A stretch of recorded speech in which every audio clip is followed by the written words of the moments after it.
aqui, em que a gente vai, então, a partir de agora, trabalhar os livros da doutrina espírita em que a gente aborda esse tema, que é exatamente o tema de Platão, né, como precursor do cristianismo. Perfeito? Então, hoje é o segundo vídeo, né, a segunda parte, é uma trilogia, são 3 vídeos, e nós estamos na segunda parte, no segundo vídeo, falando sobre os precursores do cristianismo. Já falamos sobre Sócrates e hoje vamos falar sobre Platão. Perfeito? Dando sequência, então, nos livros da doutrina espírita, o primeiro livro que vamos abordar é o livro dos Espíritos, Princípios da Doutrina Espírita, de Allan Kardec. Então, nós temos, na questão 1009, um pouco d'água. Na questão 1009, nós temos a seguinte pergunta que consta no livro dos Espíritos. Assim, as penas impostas jamais o são por toda a eternidade? Ou seja, as penas são eternas, né? E aí Platão responde, agora desencarnado, né, como espírito. Então Platão participa da codificação do espiritismo, tá? Como espírito, naturalmente. Então ele responde a essa pergunta de Allan Kardec. Então lá, Platão. Guerras de palavras, guerras de palavras. Ainda não basta o sangue que tendes feito correr? Será ainda preciso que se reacendam as fogueiras? Discutem sobre palavras, eternidade das penas, eternidade dos castigos. Ignorais, então, o que hoje entendeis por eternidade? Não é o que os antigos entendiam e designavam por esse termo. Consulte o teólogo, as fontes, e lá descobrirá, como todos vós, que o texto hebreu não atribuía essa significação vocábulo, que os gregos, os latinos e os modernos traduziram por penas sem fim. Observa que Platão nos orienta, olha, lá na origem, no texto hebreu, não fala sobre eternidade das penas, como foi traduzido pelos gregos e latinos, tá? Seguindo, eternidade dos castigos corresponde à eternidade do mal. Sim, enquanto existir o mal entre os homens, os castigos subsistirão. Importa que os textos sagrados se interpretam no sentido relativo. A eternidade das penas é, pois, relativa e não absoluta. Então, meus irmãos, o que Platão está nos dizendo é o seguinte, olha, não existe eternidade do mal. Eterno somente Deus. Existe sim, o mal vai existir enquanto existe maldade no ser humano. Tá? A maldade ela só vai existir enquanto nós dermos atenção para ela. Você lembra, por exemplo, de um piloto de Fórmula 1. Né? O piloto de Fórmula 1 ele está focado no trajeto que ele tem que fazer. Na hora que ele olhar para o muro, ele bate no muro. Então a gente não tem que olhar para o mal. A gente tem que olhar para o bem. Porque na hora que a gente der atenção ao mal, o mal existe. As trevas, meus irmãos, só existem porque existe ausência de luz. Na hora que você acende uma vela, não existe mais treva. Entenda, na hora que a gente foca no amor, foca nas virtudes, foca na moral, né? No conhecimento do que Jesus nos ensinou, não existe mais trevas. As trevas é exatamente a ausência de luz. Assim como o piloto de Fórmula 1, ele foca na estrada, ele foca no trajeto que ele tem que fazer, nós temos também que focar exatamente no bem, no amor, nos ensinamentos de Jesus Cristo. Não esquece a parede, esquece o muro. Na hora que você esquecer o muro, ele não existe mais. Ele simplesmente deixa de existir. Percebe? Então, seguindo o que Platão nos ensinou. Chega o dia em que todos os homens, pelo arrependimento, se revistam da túnica da inocência, e desse dia deixará de haver gemidos e ranger de dentes. É claro, na hora que a gente não olhar mais para o mal e só olhar para o bem, o mal deixa de existir, tá? Ele só existe porque a gente dá atenção para ele. Pois que, fora necessário admitir-se por eterno mal, somente Deus é eterno, e não poderia ter criado o mal eterno. Então não existe eternidade da pena, não existe eternidade do mal, só Deus é eterno, tá? Do contrário, forçoso seria tirar-lhe o mais magnífico dos seus atributos, o soberano poder. Porquanto não é soberanamente poderoso aquele que cria um elemento destruidor de suas obras. É claro, Deus não vai criar um mal eterno. Percebe? Como Platão nos orienta, nos traz lucidez para isso, o mal não é eterno. O mal só existe enquanto a gente der atenção para ele. Tá? Deus, sim, é eterno. Perfeito? Seguindo. Humanidade, humanidade. Não mergulhe mais os teus tristes olhares nas profundezas da terra, procurando aí os castigos.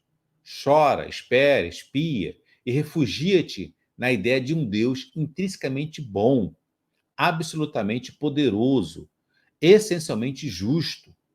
Tá? Então, meus irmãos, Platão nos clareia de que a gente precisa focar no bem, focar no amor, tá? E não dar atenção ao muro. Na hora que a gente der atenção ao muro, a gente bate nele, tá bom? Uma analogia aí do piloto de Fórmula 1. Seguindo. No livro Estudos Espírita pelo Espírito Joana de Anges, psicografado por Divaldo Pereira Franco, nós temos: conforme célebre diálogo mantido com Críton, seu jovem nobre discípulo, que o visitara no cárcere, Sócrates, tá?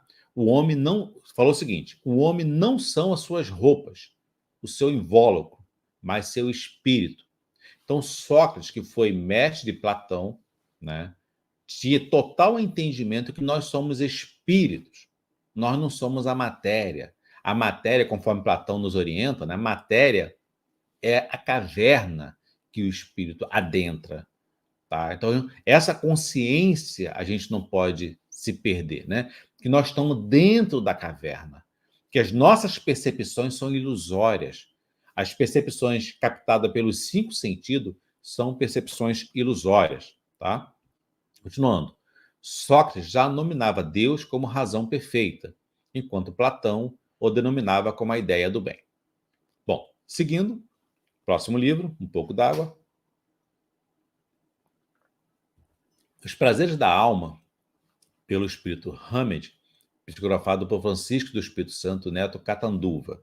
Nós temos: o indivíduo é a junção dos fatores corpo, mente e alma. A separação da natureza humana em partes distintas remonta aos antigos pensadores gregos. Platão foi o primeiro a estabelecer essa linha divisória, seguindo posteriormente por diversos teólogos e filósofos da Idade Média. Nossa vestimenta corporal pode ser uma sábia e dedicada professora, sempre disposta a nos ensinar e crescer. Ou, se analisada de forma preconceituosa, pode se tornar uma pesada cruz que carregaremos a vida fora e nos conduzir ao desequilíbrio. Então, o que está constando aqui no livro? Que esse corpo, né, essa matéria, é uma excelente professora para o espírito, se nós conseguimos entender a relação do corpo-espírito, tá? Que nós estamos dentro de uma caverna, que é esse corpo. Então, a gente pode aproveitar as vicissitudes da vida, né? O parente chato, o pai chato, a mãe chata, o irmão complicado, a irmã complicada. A gente aproveita dessas vicissitudes para aprender, para ter aprendizado para o espírito, como amor, paciência, compaixão, caridade, tá certo? Ou seja, tudo que nos é ofertado para essa matéria, para essa caverna que está aqui, funciona como aprendizado para o espírito, né? Então, o chefe chato, né? Porque a gente precisa aprender a não ter inveja, a não ter ciúmes, a não ter orgulho. Aí você fala: mas eu não tenho orgulho. Mas sim, mas é vaidoso. Eu não sou vaidoso. Sim, mas adoro explorar a sensualidade. Cada um de nós tem mazelas diferentes, tá? Nós não somos iguais nas virtudes nem nas sombras. Então, cada um tem que buscar as suas sombras. Então, essa caverna aqui, esse corpo, essa matéria, funciona como um professor para o espírito, para trabalhar as virtudes do espírito, tá? Ou, se você não consegue entender isso, você então vai carregar essa pesada cruz, né? Conforme está no livro, né? Sem entender as vicissitudes, sem entender que as coisas que acontecem na sua vida é exatamente para desenvolver as virtudes do espírito. Perfeito? Seguindo. No próximo livro, A Loucura sob Novo Prisma, nós temos de Bezerra de Menezes, pseudônimo de Max. nós temos um pouco d'água, que hoje está bem quente.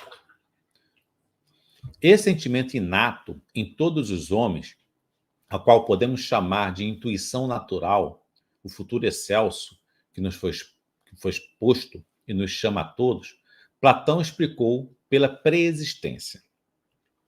Antes de vir a esta vida, já tivemos outras.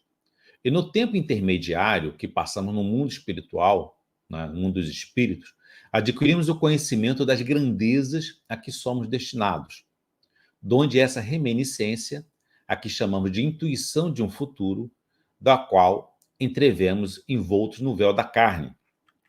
Por isso, o divino filósofo ensinava que aprender é recordar, o que, porém, mais arrasta a convicção de que não acabamos com a morte, de que existe em nós um princípio imortal, inalterável, indecomponível, né? Não se decompõe, e, portanto, imaterial, que constitui a essência do nosso ser.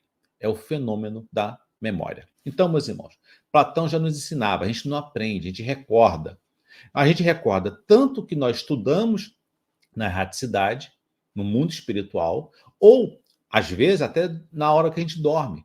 Quando a gente dorme, o nosso espírito, então, faz o desmembramento, né? Ele sai do corpo, né? Ele se desprende do corpo, então ele vai estudar, vai se reunir, vai aprender, tá? Então, quando a gente está encarnado na vigília, a gente recorda o que a gente estudou lá. Platão já nos ensinava, lá é o mundo perfeito. Aqui é uma cópia mal feita, aqui é uma caverna, tá?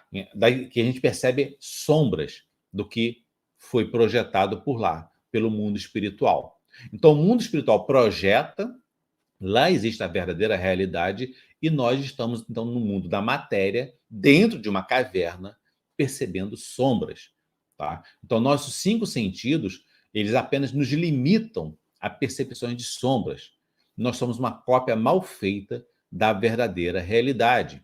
A verdadeira realidade está no mundo espiritual, ok? Seguindo. No próximo livro, Parábolas e Ensino de Jesus, Carbachútil, nós temos lição profunda que precisa tornar-se conhecida para proveito de todos. Não é só pela inteligência que o homem se eleva a Deus, mas também pelo coração, pelo sentimento. O sentimento é a alma da virtude, é o motor das grandes ações. É o sentimento que transforma e modela a alma. É ainda o sentimento que exprime todos os afetos puros, todas as gratidões imorredoras, tanto na mulher como no homem. O sentimento é a corda vibratil das grandes emoções. Platão, impulsionado pela palavra de Sócrates, põe de lado tudo o que é do mundo com o seu mestre e vai cultivar a beleza e a bondade, que sintetizam a sabedoria universal. Então, assim como Sócrates, Platão entende, né, que a gente precisa valorizar, né, as virtudes da alma e não ficar preso às quimeras da carne, né, ficar preocupado em juntar dinheiro, ficar preocupado em juntar bens. Com isso, a gente não desenvolve as nossas virtudes, que é verdadeiramente para onde a gente vai, que é a pátria espiritual. Então, a nossa preocupação, é claro que a gente precisa viver enquanto matéria, né? É claro que a gente precisa trabalhar, precisa construir nossas coisas, mas não ser foco das atenções, né? A gente tem que, ao longo desse trabalho, você faz faculdade, você estuda, você trabalha, você tem vizinhos. Então, nesse processo de viver na matéria, a gente busca também, principalmente, desenvolver nossas virtudes morais. Então, uma coisa não exclui a outra. Não entenda que seja uma exclusão. Não. Enquanto a gente está no processo de subsistência, né, de subsistência na matéria, a gente aperfeiçoa, né? O foco está exatamente em aperfeiçoar a nossa moralidade, as nossas virtudes. Então, não entenda que são coisas excludentes. Viver é importante, viver a matéria é importante, claro, sem dúvida alguma, mas enquanto a gente vive trabalhando, ganhando dinheiro, criando nossos filhos, fazendo compra no mercado, está no mercado fazendo compra, ajuda alguém que está passando por um aperto, Percebe? Você está na calçada, você vê que a pessoa se escorregou, ajuda a pessoa a se levantar. Então, entenda, ao viver a matéria, nesse processo, a gente tem que estar com a mente, né, conduzida para melhorar nossas virtudes. Reduzir o ciúme, reduzir a inveja, reduzir o orgulho, a vaidade. Então, está vivendo a matéria, mas preocupado com aprimoramento moral. Então, não são coisas excludentes, tá? São coisas perfeitamente combinadas, porque uma é ensinamento da outra. A vivência na matéria é professora, é professor das nossas virtudes. Enquanto a gente vive a matéria, enquanto a gente ganha dinheiro, enquanto a gente trabalha, a gente vai também praticando o bem, né? Melhorando nossas sombras, percebe? Conquistando e ampliando virtudes. Tudo que está em nossa volta é utilizado exatamente para isso. Tá? Essa experiência na matéria nos conduz a aprimorar nossas virtudes. Tá? Seguindo. No próximo livro, Cristianismo e Espiritismo, de Leon Diniz, nós temos: a crença na imortalidade, disse Platão, é o laço de toda a sociedade. Despedaçai esse laço e a sociedade se dissolverá. Firmando esse princípio moral, conforme a justiça divina, aqui neste mundo, não pode existir um desgraçado que não haja merecido o seu infortúnio. A preexistência das almas, as dos corpos, é uma das várias existências anteriores à vida terrestre, explica essas aparentes anomalias, de tal sorte, repitamos, que o sofrimento, segundo Orígenes, que eu adotara a tal respeito a opinião de Platão, seria curativo da alma, correspondendo à necessidade simultânea da justiça e do amor, não nos sendo imposto o sofrimento, senão para nos melhorarmos. Então, lembra, mar tranquilo não faz bom marinheiro. Então, o sofrimento, as dificuldades, é exatamente importante para que você consiga melhorar suas virtudes e reduzir as suas mazelas, tá? No próximo livro, que é Manjedoura a Emaús, de Wesley Soares Caldeira, nós temos: Platão propunha que o espírito é peregrino neste mundo e prisioneiro na caverna do corpo, bem como prisioneiro do senso comum. Então, nós somos prisioneiros tanto do nosso corpo, como prisioneiro também da realidade que nos cerca. Se você está no Brasil, você tem uma realidade, está nos Estados Unidos, tem outra realidade, está na China, tem outra realidade. Então, também somos prisioneiros do senso comum. A alma não encontraria no corpo o seu complemento adequado. O seu intelecto seria impedido pelo sentido de ter a visão do mundo das ideias, o mundo espiritual. Uma realidade originária e invisível, da qual o mundo material é uma cópia. Então, no mundo material, a gente vive uma cópia. Seguindo. Aprender é recordar, né, conforme Platão nos ensinou. Próximo livro, A Caminho da Luz, História da Civilização à Luz do Espiritismo, pelo Espírito Emmanuel, psicografado por Francisco Cano Xavier, nós temos: História louva os discursos de Platão, mas nem sempre compreendeu que ele misturou a filosofia pura do mestre Jesus, tá? Com a ganga das paixões terrestres, enveredando algumas vezes por complicados caminhos políticos. Então, Platão, diferente de Sócrates, né, que foi mais fiel ao cristianismo, digamos assim, Platão trouxe algumas obras conflitantes com a doutrina cristã. Então, isso é uma crítica que Emmanuel faz, tá?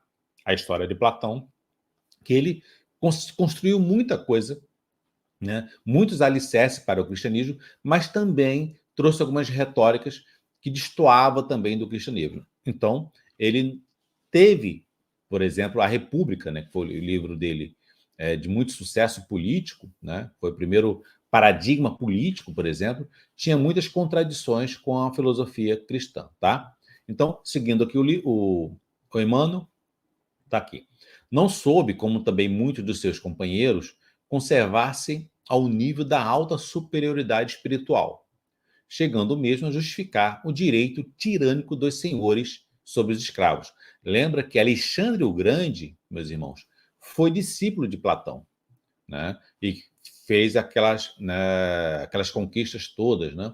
Então, Alexandre o Grande, ele foi discípulo de Platão, tá? Então, Platão, ele tem essa dualidade, tem essa vertente que é a base do cristianismo, mas também construiu alguns entendimentos que vai contra o cristianismo, tá bom? Então, é uma crítica que Emmanuel faz. Ser uma visão ampla da fraternidade humana e da família universal.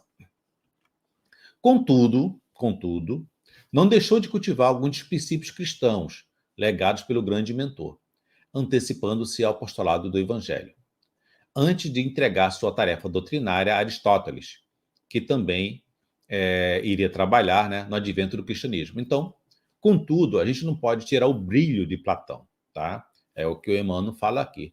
Todavia, contudo, a gente não pode tirar o brilho de Platão, porque ele prepara, ele é um dos precursores, ele sedimenta a estrada, coloca algumas sementes, assim como Sócrates, né, seu mestre, coloca algumas sementes na cultura da Grécia, que a partir daí, então, prepara a vinda de Cristo. Tá? Então, apesar dele ter tido esses altos e baixos, isso não tira o brilho de Platão, tá? Como precursor do cristianismo. Seguindo, no livro Candeias na Noite Escura, de João Marcos, que é pseudônimo de Hermílio Corrêa de Miranda, nós temos: os espíritos renascem e esquecem. É preciso que alguém lhes venha recordar as belezas da verdade eterna. Não é sem razão que Platão dizia: aprender é recordar. Tá?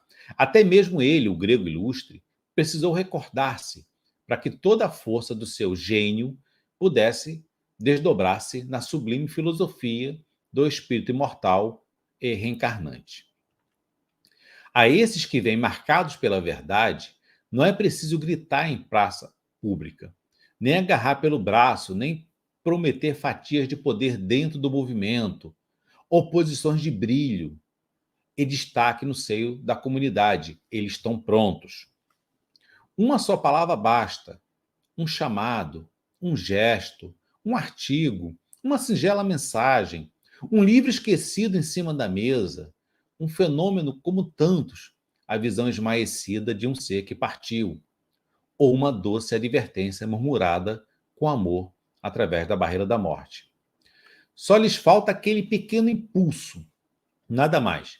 Eles o caminho, integrados na equipe do mestre, como os antigos fiéis trabalhadores. Não importa que no passado tenha errado muito.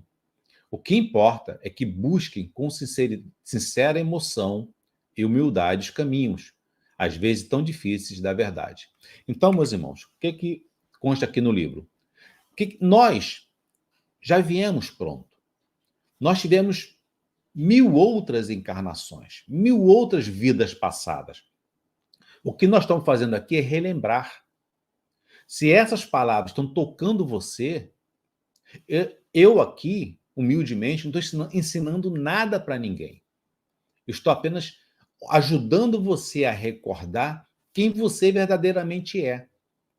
É conforme consta aqui no livro, às vezes é um livro que está em cima de uma mesa, às vezes um amigo fala umas palavras, ou às vezes você escuta um vídeo no YouTube, ou uma palestra na casa espírita, ou um sermão do padre, ou do pastor, uma pregação do pastor, aquilo te toca. Não é que ele te ensinou algo, você recordou. No fundo, você recorda o que você já sabia. E a partir desse momento em que você recorda, você se integra na equipe do mestre como fiéis trabalhadores, né? Os últimos serão os primeiros, trabalhadores de última hora. Então, meus irmãos, nós não aprendemos nessa vida, nós recordamos nesta existência. Nós tivemos 1000 outras existências, até mais do que isso. Milhões de outras encarnações, milhões de outras vidas passadas.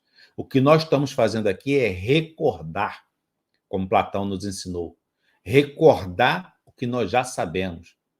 E essa recordação, às vezes, é um gatilho, como um livro em cima de uma mesa, Às vezes o gatilho é uma palestra pública na casa espírita. Às vezes o gatilho é a pregação do pastor. Às vezes o gatilho é uma conversa com um amigo. Então, ao você recordar sua verdadeira essência, você, então, se integra, né, como trabalhador de Jesus, tá? Então, se você foi tocado, está sendo tocado, você está recordando quem verdadeiramente você é, né? A sua verdadeira existência, a sua verdadeira história espiritual, tá? Seguindo, no livro Nossos Filhos São Espíritos, de Hermílio Corrêa de Miranda, nós temos: esta é mais uma informação que precisamos ter em mente em nosso relacionamento com a criança. Durante a sua fase de aprendizado, como dizia Platão, de reaprendizado, já que no entender do filósofo, aprender é recordar o que já sabia de vidas anteriores. Então, aprender é recordar. No próximo livro, A Série Psicológica de Joana de Ângeles, Fundamentação Teórica para Coordenadores de Estudos do Núcleo de Psicologia de Espiritismo, da AME, Brasil, nós temos. Ângeles, né, Joana de Ângeles, descreve uma longa e dolorosa caminhada evolutiva que vai deixando marcas profundas e que ressurgem temas e estados emocionais de angústia, desespero, violência e outros que não temos como explicar. São elementos arquétipos, né? Arquetípicos, né? E agir no comportamento humano e que podem perdurar por várias encarnações, como cascões ou marcas mentais. São heranças ancestrais que vão se acumulando e formando material volumoso no inconsciente, provocando e determinando os processos de evolução do ser, o que, consequentemente, lança o indivíduo para os múltiplos comportamentos da vida diária. Como vimos em Platão, há um mundo das ideias, um mundo das formas perfeitas, que é o mundo espiritual, né? E aqui nós seríamos uma cópia imperfeita do que existe nesse mundo primordial. Isso nos remete à ideia de que tudo que foi ou é criado foi pensado primeiramente por Deus no mundo espiritual. Somos frutos do pensamento divino e filhos da mesma essência amorosa. Joana de Ângeles diz que todas as criaturas têm papéis relevantes importância no desempenhar do universo. Assim, há uma profunda conexão entre nossa história pessoal e coletiva. Por isso que a evolução acontece simultaneamente, à medida que cada um de nós realiza o Deus, ou o Self, né, na psicologia, que reside dentro da gente, de si. Se é que poderíamos dizer assim. Então, o que Joana de Ângeles está nos dizendo? Está nos dizendo o seguinte: a evolução, meus irmãos, ela é coletiva. Você não evolui sozinho, fechado no seu quarto. Você evolui juntamente com seus irmãos, no trabalho, com sua família, com a parentela. A evolução é coletivo. Ninguém vai sozinho. Aí você não evolui sozinho se seus irmãos, se seus parentes, seus familiares ficam para trás. Por isso que ao promover o amor, a caridade, você também contagia os outros que estão à sua volta. Ao promover o perdão, você ensina como perdoar e ser perdoado. Ao promover a indulgência, que é a tolerância contra as falhas alheias, você ensina seus irmãos, sua parentela, seus colegas a fazerem o mesmo. A evolução ela é coletiva. Nós estamos aqui para evoluir no coletivo. A evolução não é individual. A evolução não é só você estudar sozinho, eu entendi, pronto. Não, não é assim. É na interação com os outros, um vai pegando o outro, um vai ajudando o outro nesse processo evolutivo. Ninguém ficará para trás, como disse Jesus. Nenhuma ovelha ficará perdida. Todas seguirão rumo a Deus. tá? Então, meus irmãos, tenhamos essa consciência que a evolução é um processo coletivo, perfeito? Seguindo. Próximo livro, que é Psicologia da Gratidão, pelo Espírito Joana de Anges, psicografado por Divaldo Pereira Franco, nós temos. O pensamento de Platão ressurge quando demonstra que o ser é o real, sobrevivente e precedente ao não ser, né? Quer dizer, o real é o espírito, porque esse é eterno. Nós somos matéria. A gente, daqui a pouco, né, aduba a terra. Então, nós não somos reais, nós somos a caverna. Nós somos exatamente a caverna do espírito, tá? Elucidando que o espírito vem do mundo das ideias, do mundo mental, né, a qual retorna, assim estabelecendo uma conduta ético-moral expressiva e dedicação aos nobres objetivos existenciais. A busca psicológica do significado existencial deve revestir-se, portanto, de uma visão idealista do mundo, sem os excessos que desprezam os valores materiais, mas também sem o apego a esses, pensando em assegurar o futuro para onde se marcha. É que nós falamos recentemente, né?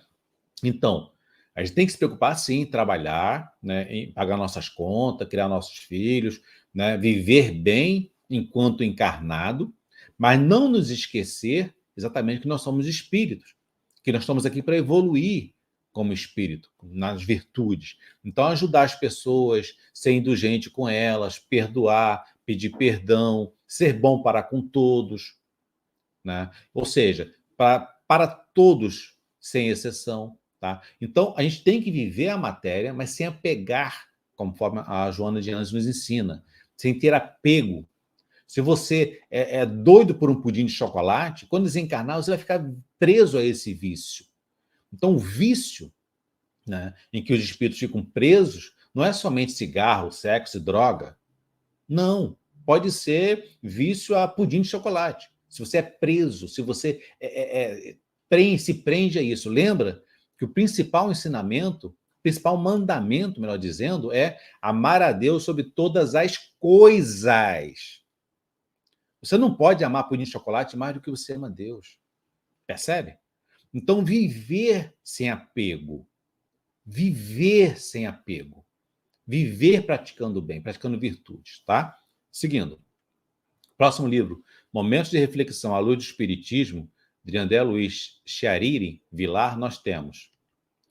Todos nós sonhamos em possuir a paz, mas infelizmente procuramos a paz em lugar errado. Quando estudamos a vida de Platão, discípulo fiel de Sócrates, e segundo Zafiro, em Obras Póstumas, uma das encarnações do nosso codificador Allan Kardec, encontramos uma frase muito interessante. A paz do coração é o paraíso dos homens, mostrando que, para todos nós que estamos matriculados na dimensão da crosta, tendo um corpo físico, ou seja, na caverna, né, com uma grande oportunidade de crescimento para todos nós. Platão quer dizer que, sem paz no coração, não poderemos viver bem conosco mesmo. Pois se eu vivo em conflito comigo, como poderei ajudar o próximo, sendo que não me encontro nem em condição de ajudar a mim mesmo? Hoje, o sobrenatural, que nada mais é que o natural desconhecido, né, caiu por terra. E sabemos, por exemplo, que vivemos no mundo além dos encarnados. Um mundo além dos encarnados. Na dimensão da crosta. Também no mundo das ideias, como já dizia Platão, um dos célebres discípulos de Sócrates. Então, meus irmãos, o que acontece? A gente vive nesse mundo, né, no mundo dos encarnados, no mundo da caverna, exatamente para que a gente possa aprender e levar esse aprendizado para o espírito, que é o verdadeiro mundo. Tá bom? Meus irmãos, finalizando, tá, o estudo de hoje, quero pedir para você se inscrever nesse canal, dar um joinha, curte, compartilha, porque compartilhar a doutrina espírita também é uma forma de caridade, tá? Esse foi o segundo vídeo, parte 2 da trilogia, perfeito? Teremos, então, o próximo vídeo, que a gente vai finalizar, que vai ser amanhã, né? Essa trilogia, que são os precursores do cristianismo. Muito obrigado, tenha um bom dia para você.